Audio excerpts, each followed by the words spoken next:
도널드 트럼프 당선인의 입에서요. 한국 기업, 그것도 한화의 이름이 딱 찍혀서 나왔습니다. 네, 저도 그 소식 듣고 좀 놀랐습니다. 미국의 해군력을 다시 세우겠다는 이른바 황금함대 계획. 여기에 핵심 파트너로 한국의 조선업과 방산이 지목된 건데요. 오늘은 바로 이 이야기, 그러니까 지정학적인 변화의 큰 파도가 특정 산업을 어떻게 바꾸는지부터 시작해보려고 합니다. 네, 그리고 삼성과 오픈 AI의 동맹이 그려낼 AI의 미래. 맞아요. 거기다 기록적인 원자재 랠리, 또 개인 투자자들의 아슬아슬한 베팅까지. 이게 언뜻 보면 다 따로 노는 것 같지만 사실은 하나의 거대한 톱니바퀴처럼 맞물려 돌아가고 있거든요. 네, 그래서 저희와 함께 이 정보의 조각들을 하나씩 맞춰보면서요. 지금 세계 경제와 기술의 판을 흔드는 거대한 힘이 무엇인지, 또 그 안에서 어떤 기회와 위험을 읽어야 할지 같이 깊이 파고 들어가 보시죠. 좋습니다. 오늘 다룰 이야기들은 사실 재편이라는 하나의 키워드로 꿰뚫어 볼 수 있습니다. 힘의 질서가 재편되고 기술의 판도가 재편되고 그리고 그 위에서 돈의 흐름, 즉 자산 시장이 재편되는 거고요. 바로 그겁니다. 이 연결고리를 찾아내는 게 오늘 저희의 진짜 미션이라고 할 수 있겠습니다. 좋습니다. 그럼 그 첫 번째 조각, 황금함대 이야기부터 바로 시작해보죠. 사실 정말 놀랐거든요. 미국 대통령 당선인이 갑자기 한국 기업 이름을 이렇게 콕 집어서 이야기할 줄은 몰랐어요. 이게 다 무슨 맥락인가요? 핵심은요,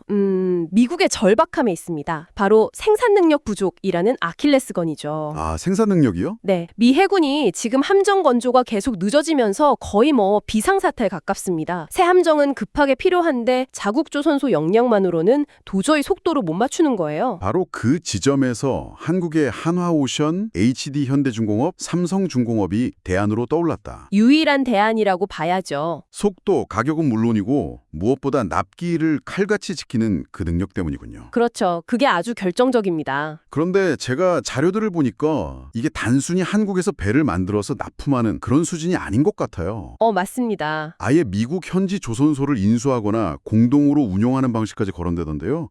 이건 좀 차원이 다른 이야기 아닌가요? 맞습니다. 단순 하청이 아니고요. 아예 한미조선 방산동맹, 그러니까 MSGA라는 새로운 판을 짜는 겁니다. MSGA요? 네, 미국 땅에서 미국 노동자들과 함께 한국의 기술력과 생산관리 노하우로 미 해군의 심장인 함정을 만드는 그림이죠. 이건 단순한 비즈니스를 넘어서요. 거의 안보 동맹의 산업적 확장판이라고 봐야 합니다. 와, 그 구조가 정말 흥미롭네요. 그럼 K조선이 일종의 플랫폼 역할을 하고 그 위에 K방산이 다양한 애플리케이션을 올리는 개념으로 그렇게 볼 수도 있겠어요. 정확한 비유입니다. 배라는 하드웨어를 만들면 그 안에 들어가는 전투 시스템, 미사일, 레이더 같은 소프트웨어와 장비는 자연스럽게 따라 들어가는 구조 말이죠. 바로 그겁니다. 거대한 연쇄 수혜 구조가 만들어지는 거죠. 실제로 한미 무기 체계가 서로 호환성이 굉장히 높다는 점, 이게 여기서 강력한 무기가 되거든요. 아, 그렇군요. LIG 넥스원이 해군의 무인 수상정 핵심 기술 개발 사업을 싹쓸이했다는 소식도 결국 같은 맥락에서 힘을 받는 거고요. K조선이 깔아준 판 위에서 K방산이 마음껏 역량을 펼치는 어쩌면 트럼프 시대의 가장 강력하고 장기적인 테마가 될 가능성이 아주 높습니다. 이 황금함대 계획을 보면 결국 미국의 하드웨어 제조 역량의 한기에 부딪혔다는 이야기인데, 이런 하드웨어의 부활만큼이나 어쩌면 그 이상으로 치열한 전쟁이 벌어지는 곳이 바로 AI 분야 아니겠습니까? 그렇죠. 여기서 삼성의 움직임이 정말 흥미롭더라고요. 네, 전통 제조업이 다시 주목받는 동시에 미래 기술의 최전선에서는 더 큰 격변이 일어나고 있죠. 삼성의 첫 번째 움직임은 2조 6천억 원을 들여서 자율주행에 눈을 샀다는 겁니다. 자율주행의 눈이요? 네, 독일 ZF사의 ADAS, 그러니까 첨단 운전자 보조 시스템의 스마트 카메라 사업부를 인수한 건데요. 이 인수가 그냥 부품 사업 하나 추구하는 그런 의미는 아닐 것 같은데요. 삼성의 큰 그림은 뭘까요? 목표는 아주 명확합니다. 테슬라처럼 차량의 모든 것을 통제하는 중앙집중형 컨트롤러, 소프트웨어 중심 차량, SDV 시대의 패권을 잡겠다는 선언이죠. 아, SDV. 이미 삼성의 자회사인 하만이 디지털 콕핏이라는 차량용 인포테인먼트 시스템의 강자잖아요. 네, 맞아요. 여기에 ZF의 눈, 즉 센서 기술을 붙여서 자동차의 두뇌를 통째로 설계하겠다는 겁니다. 2035년이면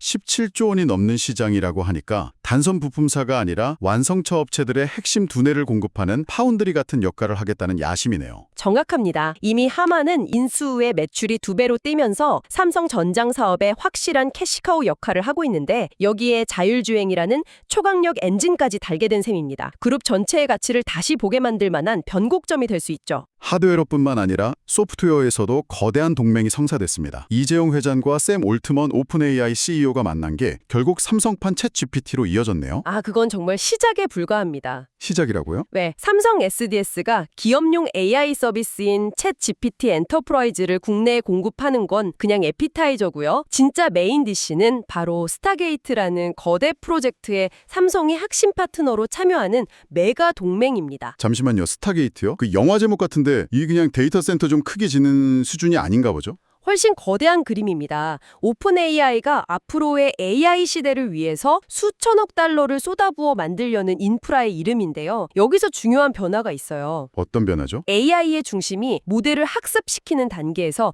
이미 학습된 모델을 활용해 답을 찾아내는 추론 단계로 넘어가고 있다는 점입니다. 아, 추론 단계에서는 데이터를 어마어마하게 그리고 아주 빠르게 처리해야 하겠군요. 바로 그겁니다. 이때 전기는 적게 먹으면서 성능은 극대화한 저전력 고성능 메모리가 필수적이죠. 아하. 바로 GDDR7, LPDDR5X 같은 삼성의 최첨단 메모리가 활약할 무대가 열리는 겁니다. 결국 오픈AI라는 세계 최고의 소프트웨어 두뇌가 삼성이라는 세계 최강의 하드웨어 신체 위에서 움직이게 되는 거죠. 와. 하드웨어의 절대 강자가 소프트웨어 생태계까지 지배하는 아주 결정적인 순간이 될 수 있습니다. 그런데 이 모든 AI 기술, 데이터 센터, 스타게이트 생각만 해도 엄청난 전기를 잡아먹을 것 같은데요. 이 혁명의 이면에는 결국 에너지 전쟁이 숨어 있는 건 아닌가요? 정확히 보셨습니다. 그래서 요즘 전력 설비 관련 기업들이 조용히 미소 짓고 있죠. LS 일렉트릭 같은 경우가 대표적입니다. LS 일렉트릭이요? 네, 올해 글로벌 데이터 센터에 들어가는 전력 솔루션 수주액만 벌써 1조 원을 넘었어요. 특히 북미 빅테크 기업들로부터 대규모 계약을 따낸 게 주요했죠. 엔비디아의 젠슨 황 CEO가 이 전력난의 해결사로 소형 모듈 원전 SMR을 콕 집어 이야기한 것도 굉장히 인상 깊었습니다. 그렇죠. 데이터 센터 바로 옆에 작고 안전한 원자력 발전소를 지어서 24시간 안정적으로 전력을 공급하자 아주 합리적인 구상입니다. 네, 그렇죠. 여기서 SMR 대장주를 꼽히는 뉴스케일 파워가 주목받는 거고요. 세계 최초로 미국 원자력 규제위원회 NRC의 설계 승인을 받았고 두산 에너빌리티를 통해 안정적인 공급망까지 갖춰서 가장 앞서 나간다는 평가를 받습니다. 실제로 성과도 나오고 있나요? 3분기 매출이 1,500% 이상 폭증했는데 저도 처음에 숫자를 잘못 본 줄 알았습니다. 1500%요? 네, 그만큼 시장의 기대감이 폭발적이라는 거죠. 최근 AI 거품론 때문에 주가가 잠시 주춤했지만 오히려 이게 진짜 가치를 알아볼 저가 매수 기회라는 분석이 나오는 이유입니다. 알겠습니다. 자, 이런 기술과 산업의 격변은 당연히 금융시장에 곧바로 거대한 파도를 만들어내고 있습니다. 미국 S&P 500 지수는 AI 기술주들이 막 끌어올리면서 사상 최고치를 경신하고 이제 7,000포인트를 향해 달려가고 있네요. 그런데 정말 흥미로운 점은 주식시장만 뜨거운 게 아니라는 겁니다. 아, 그런가요? 네, 금값은 온스당 4,500달러를 넘었고 AI와 전기차 수요가 폭발한 은은 무려 140%나 급등했습니다. 여기에 AI 데이터 센터의 필수제인 구리 가격까지 치솟는 이른바 트리플 랠리가 벌어지고 있어요. 잠깐만요. 보통 주식 같은 위험자산이 오르면 금 같은 안전자산은 좀 주춤하지 않나요? 근데 주식, 금, 산업용 원자재가 다 같이 오른다는 건 뭔가 좀 불안정한 느낌인데요. 이거 거품 아닐까요? 그런 우려가 충분히 나올 만한 상황입니다. 그래서 일각에서는 이중거품, 더블버블이라는 경고까지 하고 있죠. 이중거품? 네, 지정학적 불안감 때문에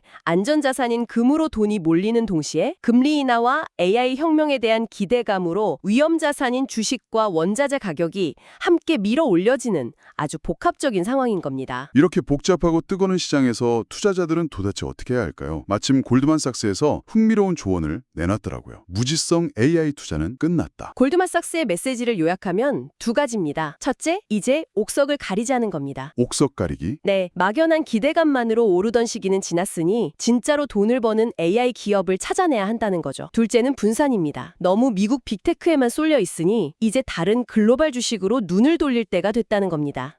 아, 분산 투자? 특히 앞으로 달러가 약세로 갈 가능성이 높으니까요. 미국 외지역 주식이 상대적으로 더 매력적일 수 있다는 분석이죠. AI 인프라 확장의 핵심인 구리를 새로운 금이라고 표현한 것도 인상적이었습니다. 네, 아주 중요한 포인트죠. 결국 AI 혁명의 수혜가 단순히 기술주에만 머무는 게 아니라 구리 같은 원자재나 전력 분야로 넓게 퍼져나갈 테니 그쪽으로 분산 투자를 하라는 조언으로 들리네요. 네, 바로 그겁니다. 특정 섹터의 독주가 아니라 AI라는 거대한 생태계를 구성하는 다양한 분야를 아우르는 포트폴리오를 짜야 하는 명확한 시그널이죠. 그런데 이런 글로벌 투자은행의 신중한 조언과는 완전히 정반대의 길을 가는 사람들이 있습니다. 바로 한국의 개인 투자자들인데요. 미국 레버리지 ETF에 무려 23조 원을 쏟아부었다는 소식이 정말 충격적이었습니다. 3배를 벌지 않으면 집을 살 수 없다. 요즘 투자자들 사이에서 이런 말이 나온다고 하더군요. 아, 정말요? 월급만으로는 자산 증식 속도를 도저히 따라갈 수 없다는 그 불안감, 위기감이 이런 초고위험 상품으로 투자자들을 내몰고 있는 현상으로 보입니다. 전 세계 레버리지 ETF 시장에서 한국 투자자 비중이 14%에 달하고요. 14%나요? 네, 심지어 테슬라 2배 상품 같은 특정 종목에는 한국인 지분이 44%에 이를 정도로 쏠림 현상이 심각합니다. 레버리지 상품은 시장이 예측대로 움직이면 엄청난 수익을 주지만 그 이면의 위험도 어마어마하잖아요. 특히 변동성 잠식이라는 숨겨진 함정이 있다고 들었는데요. 맞습니다. 그게 가장 치명적인 위험이죠. 기초자산, 예를 들어 주가지수가 오르지도 내리지도 않고 옆으로 그냥 기어가기만 해도요.